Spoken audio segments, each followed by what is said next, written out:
And welcome back, everyone. As you probably already know, the Indy 500 is coming up on Sunday, May 30th, and it'll air right here on NBC. And being the good Hoosiers that we are, it's only right that we get a chance to talk to one of the drivers, right? And it's not just any driver. It's three-time Indy 500 winner, Helio Castroneves. Thank you so much for being here, Helio.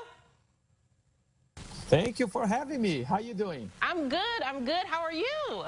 I'm doing fantastic. I mean, the best place I could ask in the month of May, which is in Indianapolis Motor Speedway. So, looking very happy at the moment. And today's Fast Friday, so we're looking strong right now.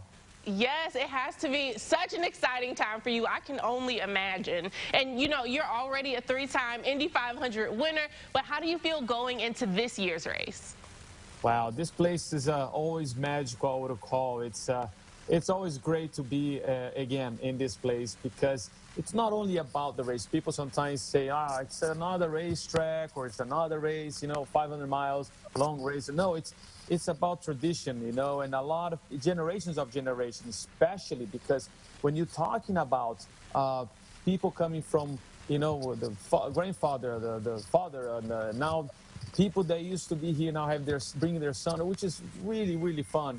To see that kind of scenario. And for me, now it's my first year with the new team. I used to be with Team Penske for 21 years, and now I'm going to be racing with the new team, which is called Meyer Shank Racing. Super excited about it. Everything, it's a new house, so still putting some furniture together here and there. So, but looking good for tomorrow. Yeah, and how does it feel to win? I mean, just like you said, it is, generations upon generations. And being in Indy, ourselves, we know how monumental this Indy 500 is. But how does it feel to be the winner? Well, when you see all these incredible legends winning and drinking the milk and going through all the traditions, having the pace car, going around the track and salute the fans.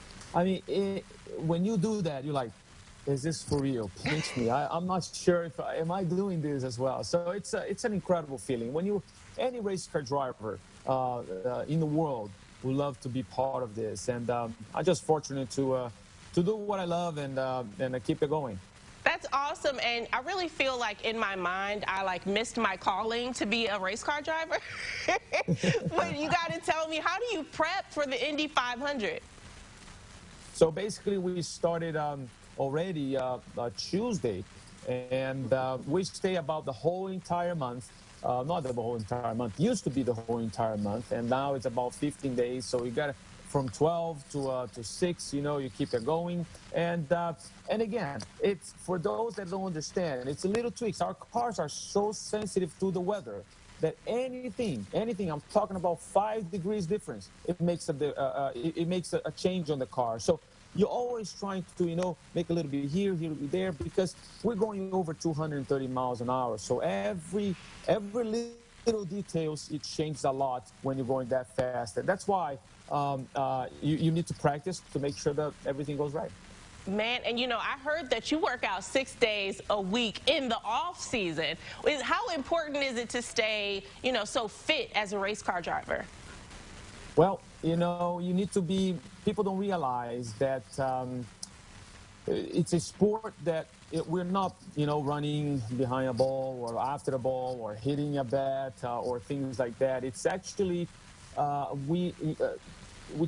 body takes it. It's like an astronaut, a very force of G's, which is it's just like an airplane when you're taking off and you feel your body compressing and going in a different way. So it's exactly like that.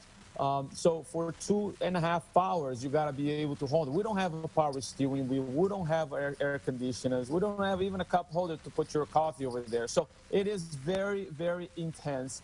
And that's why you need to be well prepared. You can't be big because muscles mean weights, and weights slow down the car. So you got to be fit and make sure you can sustain about 2.5 hours racing. That is such a good comparison. I never even thought about it like race car drivers kind of being like astronauts. That just blew my mind. Now, how does it feel? I'm going to live through you right now. How does it feel to go that fast? Well, when you're going with the other guys, they're similar speed, so you don't actually feel it. The only time you really feel it, it's when something goes wrong, and then when you hit the wall, and you're like, whoa, that it was. And thank God for the entire series, the entire safety team, that they were able to, over the years, improve a lot our cars, the racetrack. And if you see now, our cars has sort of they call Helio, a windshield, just like a car that you drive on the street. So to protect now, even though we use helmets, for that kind of speed, we need over protection. So so now right now, it feels great when you get the #1 spot. That's when it feels awesome. Yes, I can, like I said, I can only imagine, but I just know that probably feels so good. Now, how difficult is it to go from the racetrack, like you said, 230 miles plus, to driving in regular traffic? I would assume that it's really boring. That is a great question. When I was younger, I probably would have used my ability, to go a little bit fast. But as of right now, I have a little girl. She's 11 years old. I got to be more responsible. So you got to follow the rules, because out there on the streets, remember, not many people has experience behind the wheel. So you got to respect the laws. Yes, I mean, I get it. I'm sure it's probably a little boring for you, but you're being very responsible. That's awesome. I hear you. Thank you so much for being here, Helio. I really enjoyed talking to you, and we will all be tuning into the Indy 500 this year. And you are my favorite driver, so I will be cheering for you. Thank you very much. Great talking to you. Have a great day. Thank you. You too. Hey, everybody. Helio just said it. Stay tuned, because we got more Good Day Live when we get back.